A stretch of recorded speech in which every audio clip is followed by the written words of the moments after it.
So, John, happy Monday. Hey, Kerry.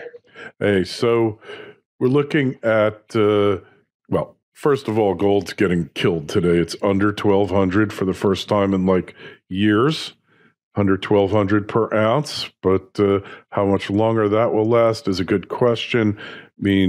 But first, let's answer a couple of your questions out there, and then we'll get to the issues of the day.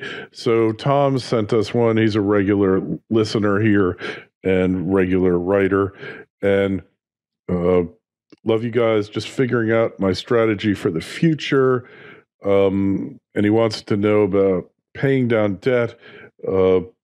He's concerned that those who become debt-free will be means tested based on their debt-to-income ratio and face a higher tax burden and less Social Security benefits. And honestly, I don't know about you, John, but I've heard nothing to that effect dealing with people's debt-to-income ratios and Social Security. Well, when governments run out of money, they do crazy stuff. And that's, a conceivable event on the list, but it does seem less likely. I think if you're debt-free, you're kind of under the radar. You just don't come to people's attention that much. But if you are debt-free and you have a lot of assets, there's a real possibility of wealth taxes and maybe even confiscations when things really get crazy. And that's, I think, the big risk. If you've got, for instance, a house above a certain value or a stock portfolio above a certain value or any other kind of asset that makes you stand out, then you'll become a target. If this goes to the logical extreme, a major financial and currency crisis in which governments are absolutely desperate for revenue because inflation isn't working for them anymore because we figured it out and we're front running them, then it's possible that they shift gears and start applying wealth taxes to people. Or if you own something that's going way up, for instance, if you own gold and silver and they're just rocketing, there's a historical precedent for that called a windfall profits tax that was applied to oil companies back during the 1970s oil crisis. And that's a possibility with precious metals. As a prelude to going back to some kind of a gold or silver standard, where they say, you know what, you've got all this money, all this gold and silver, and so many people don't have any. And you're making so much without doing anything. So we're going to take some of that away from you. That's completely possible. And in the 1930s, we flat out banned the ownership of gold for American citizens. So we've got a historical precedent there too. But the important thing to understand is that governments become unpredictable, as anybody does, when they're under extreme pressure. And the stress of what's coming is going to be immense. We've probably never seen a financial crisis like what today's numbers indicate is possible, if not probable. So expect government to do things that are commensurately extreme because the numbers are just so extreme now. So the way you deal with that is diversification. We can't predict exactly what governments are going to do. So it makes sense to spread our bets around a bit, have some precious metals on hand, have some stored overseas, have some real estate here, maybe some overseas. Everybody wants a Costa Rican beachfront condo, right? Yeah, and it's not a bad idea from the point of view of financial diversification too. So the fact that we can't predict what's coming means that discussions like this they're not exactly academic, but they aren't all that helpful either, just because we really can't know what these guys are going to do. And we can't know which country is going to do what either. Yes. So diversification is the best way to approach something like this. Yeah, agreed. And even perhaps some international diversification, but I just think it's going to be so crazy in the rest of the world because it's going to come to the U.S. probably last. I mean, that just appears. You see these currencies blowing up. We've seen 6 currencies blow up I think about 6, John, in the past couple of months. Iran, Turkey, which is also another question that we'll cover. Iran, Turkey, Venezuela, Argentina, and Russia. The ruble's gotten slaughtered in the past couple of weeks. I mean, it's Andy Hoffman always said the dollar would be the last one to go, and looks like he might very well be correct. Yeah. Oh, it does seem like the trouble is starting at the periphery, and it's moving into the core. You have to add Pakistan to the list that you named there too, because they apparently are having a financial crisis too. That's a lot of peripheral countries. Mm-hmm. And then add Italy to that list. They're a borderline developing country now, and their banking system is a huge mess. Mm-hmm. And they've got a government in place that doesn't want to play the EU's games anymore. So they're potentially going to join this list in the not too distant future. And you're right, we will seem really safe compared to these other places that are absolutely imploding. But remember, our banks have lent a lot of money to these guys. They have a tremendous amount of external dollar debt that hedge funds are on the hook for too. And so we're not immune to this. The way these crises have tended to work in the past is they start with the most vulnerable. In this case, it's peripheral countries with a lot of external dollar debt.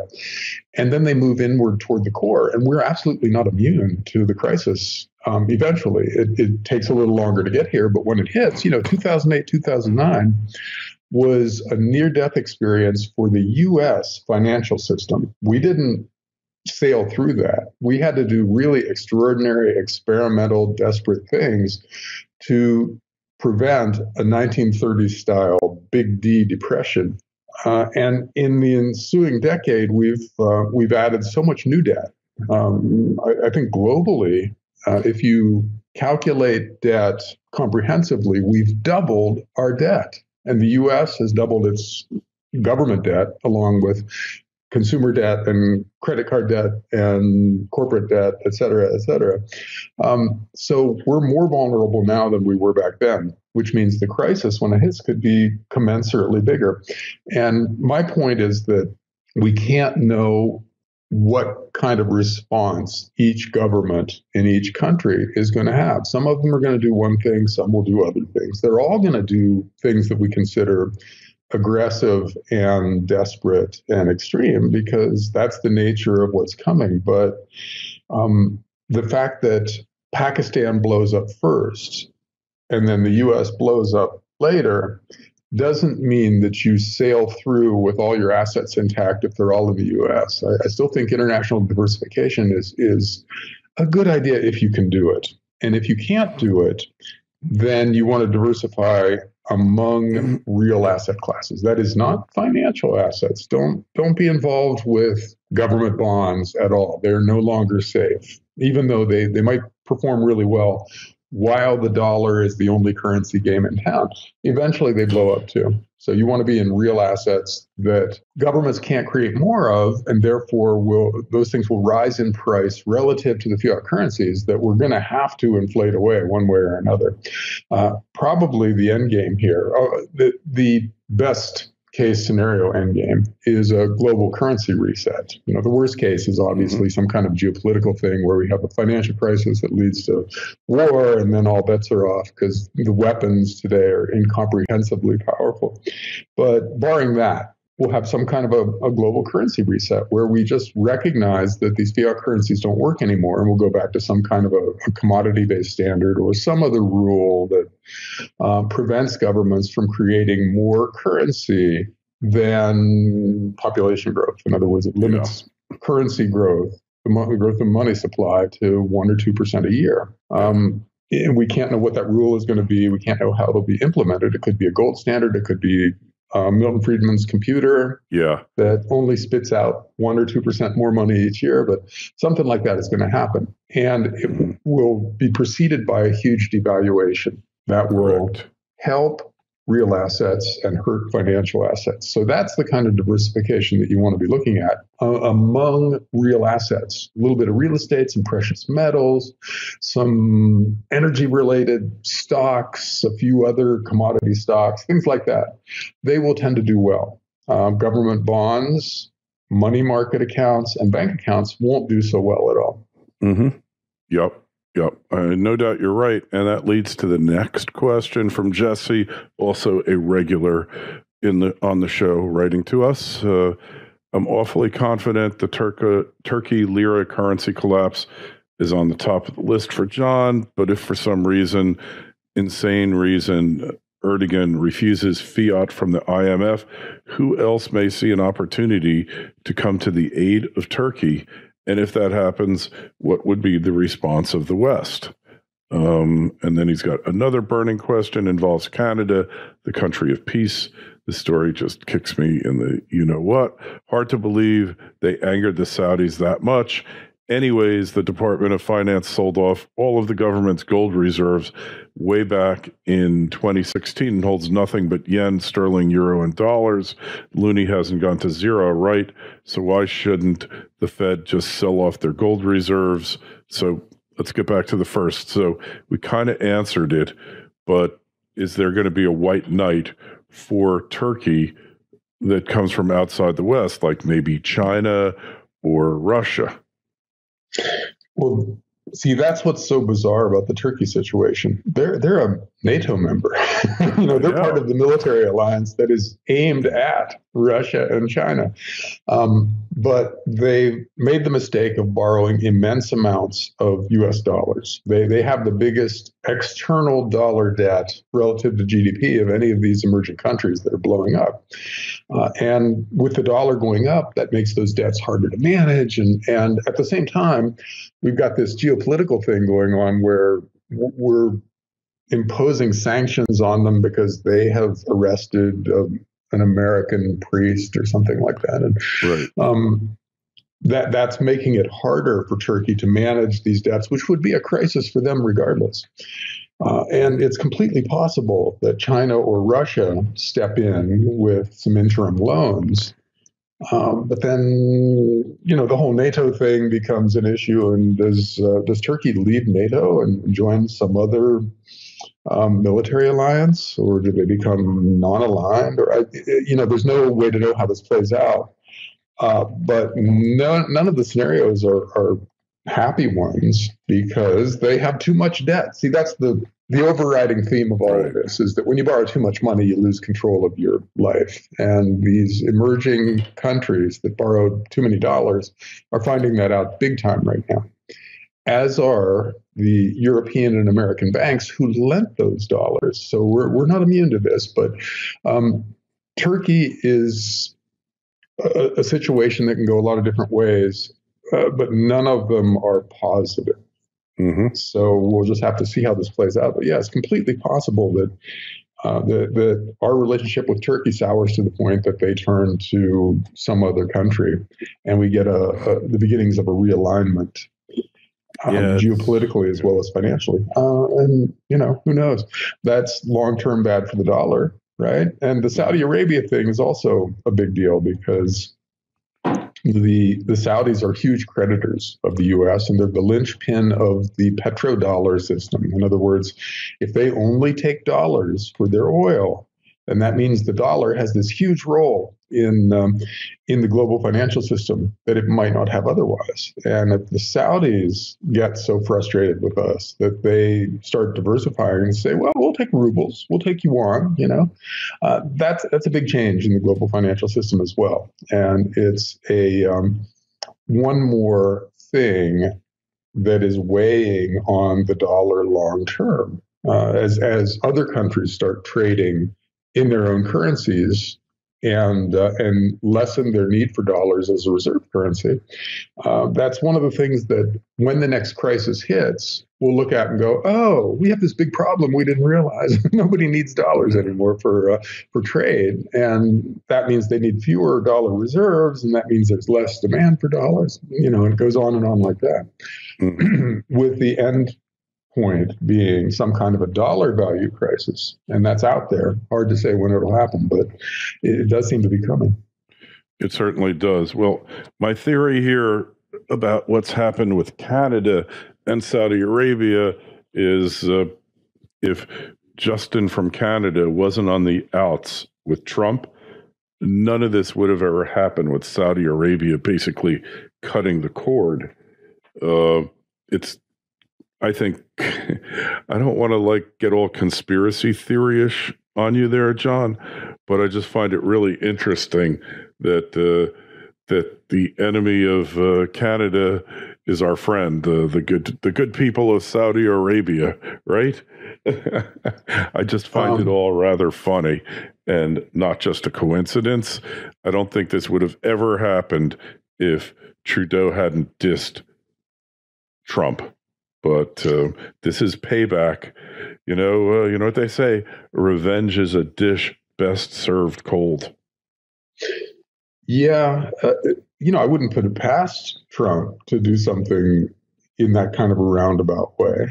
And you wouldn't expect Saudi Arabia to do what they're doing without some kind of a tacit okay from the U.S., because it's a fairly big deal.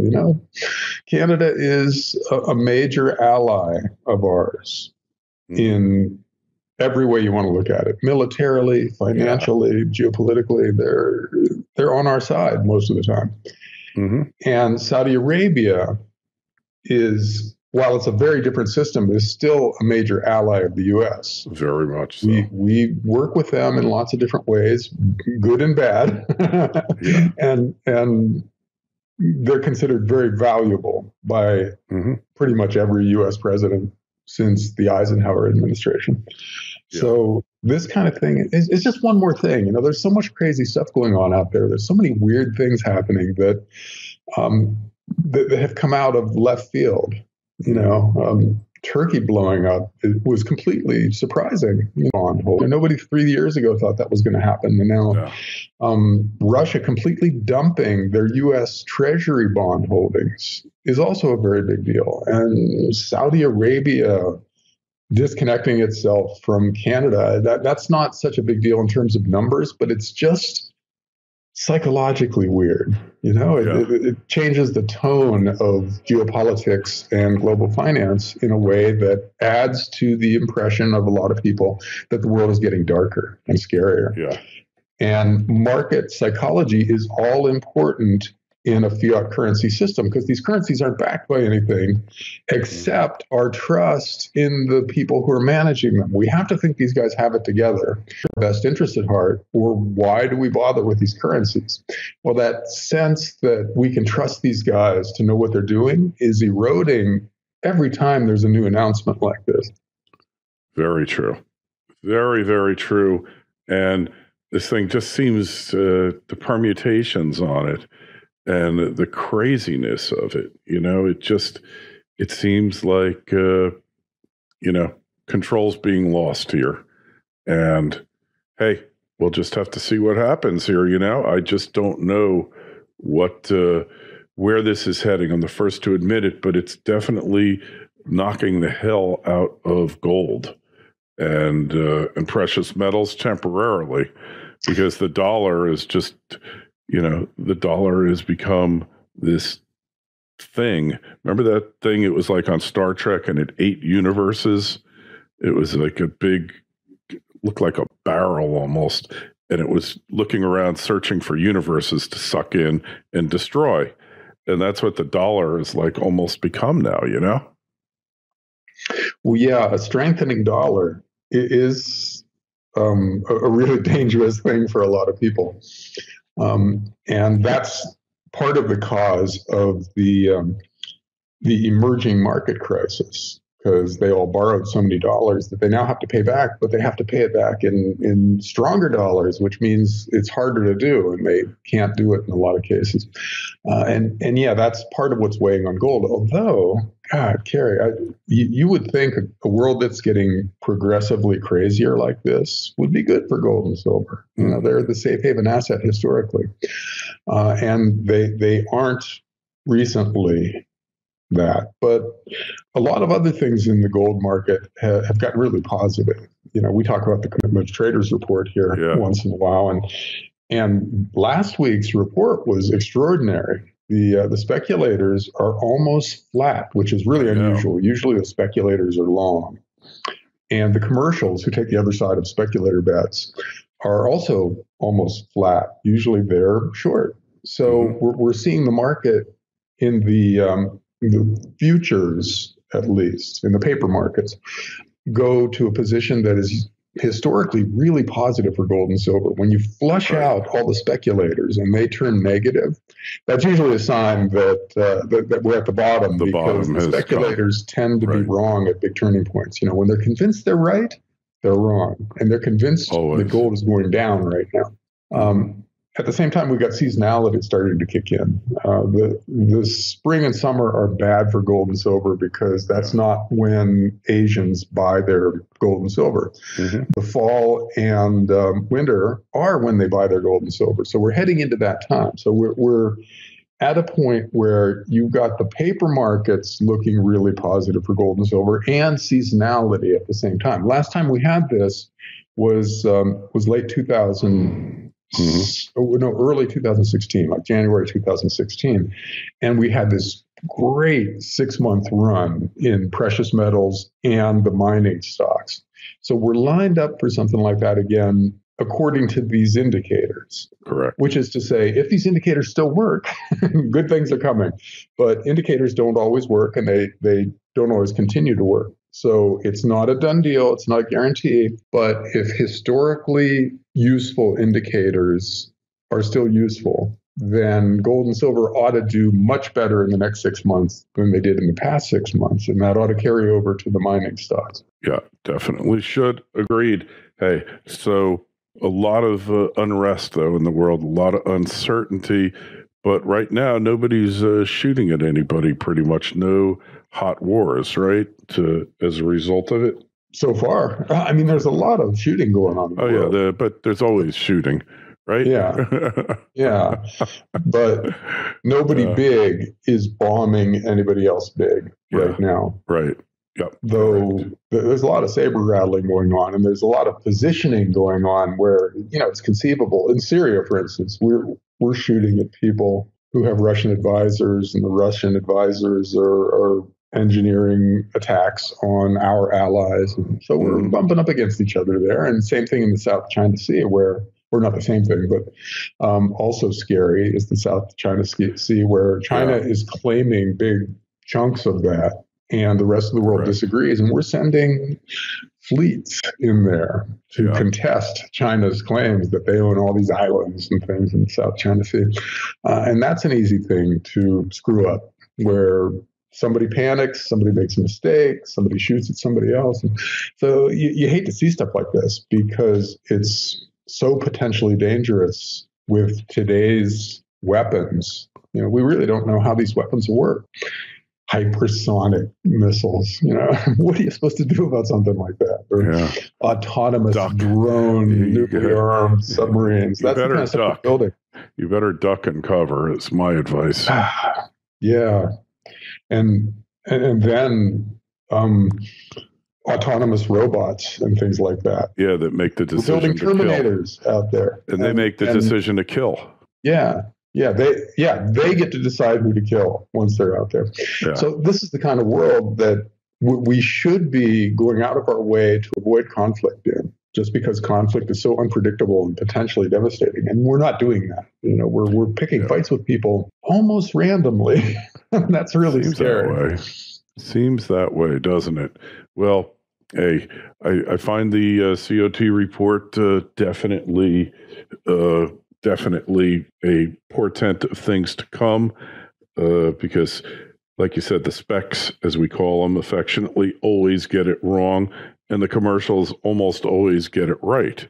I mean, I can only think of one or two times, and they were they played out so quickly, you couldn't even catch. It was a falling knife.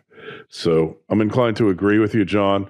We're probably at the bottom or close to it. Maybe they can knock it down another $50, get to the mid 1100s, but Sure. You know what's happening today is that the speculators are being flushed out even further. Mm-hmm. So the next commitment of traders report might show a net short for the speculators, which is a really big deal. They were almost flat this time. Yeah. But if they go shorter, which it feels like they're doing right now, right? Somebody is selling big time, and other people are responding to it. So if the next report shows a net short for the speculators, that will be almost unprecedented. You just don't see that very often. Yeah, So exactly. again, if this signal works, it's screaming buy for gold and silver. Yep. No, agreed for sure. No question about it. Yeah, if it works the way it has worked in the past, and it will probably keep working, then that's what we certainly can look forward to. And it would make a lot of sense that that gold would be bottoming just at that particular point, right?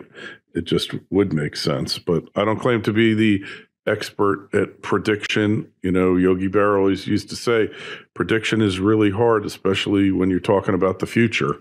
And that's what we're talking about here. So let's see what happens next, John. Anyway, check out John's work over at dollarcollapse.com. We're at financialsurvivalnetwork.com. We had over 200 of you attend or watch the replay of our webinar last week. It's available. If you need the link, you can search Financial Survival Network. It's up there. Just put it up, webinar. John, what do you think of our guests there, Silver One and Mag Silver? Really interesting companies, huh? They were good presentations. And those are the kind of junior miners that in the next upswing are going to double easily. And then the intellectual challenge becomes when to sell. That should be your worst. They could be 10 baggers. They're among the good juniors. And good juniors are going to be extremely popular when the next cycle begins. So it's going to be hard to know when to pull the trigger once you've got an embedded profit in these things. That's a good problem to have, but it's still a problem. So we'll have to see how it goes. But I think those are both potential 10 baggers. Hey, so here's a guy. I got this question back in June, and we half-assed discussed it, but I want to just cover it with you now. He doesn't think you were fair to GLD. Here's a quote from Pierre Lassonde a few years ago from, I guess, I don't remember what show it was on, but Eric King World, probably. Some people deprecate gold ETFs as paper gold, arguing that it has the same problems as fiat.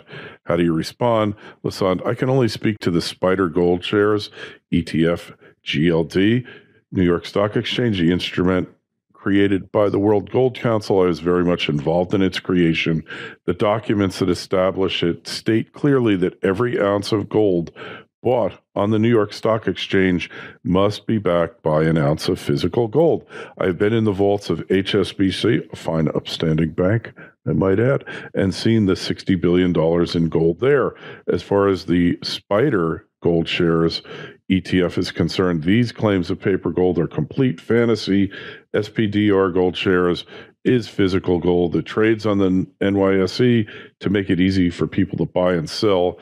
Before the ETFs, is very difficult.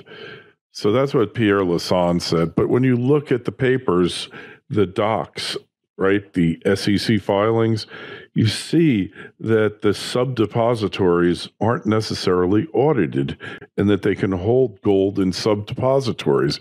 Do I have that right? Yeah, that's what I'm basing my criticism of them on. And this is from research done by James Turk, the founder of Gold Money, right? Who looked into it and found that GLD is allowed to farm its gold out to, as you said, sub-depositories, and they can't audit those particular vaults. So we don't have a clear chain of ownership necessarily there. And we don't know, therefore, exactly how much gold is backing each share of GLD. So I tend to trust James Turk. I've known him a long time. He's a detail guy. When you turn James loose on something like the prospectus of an ETF, he will spend the time that it takes to understand it. And that was his conclusion, that it's not something where everybody involved can go to a vault, see what's in the vault, and be able to measure the backing of the shares that are outstanding related to that gold, because you don't get to audit all of these sub-depositories. And, that's not the same thing as gold coins in your hand or allocated gold stored in a vault by somebody that does that for a living and has it completely insured, et cetera, et cetera. It's a different thing. So it's one step removed or several steps removed from actual ownership of precious metals, in my opinion. And it's a great trading vehicle. It's really easy to buy and sell. It does tend to bounce around in line with the gold price. But I think it's completely possible out there at some point when it really hits the fan that it's somewhat less safe than gold that you own yourself or that you've got stored in a place that is insured and audited regularly. Yeah, I wholeheartedly agree with you. There's been too many where people thought other people were holding their gold and they weren't. Other depositories, whatever. They were in a trust type situation, and it turned out didn't happen.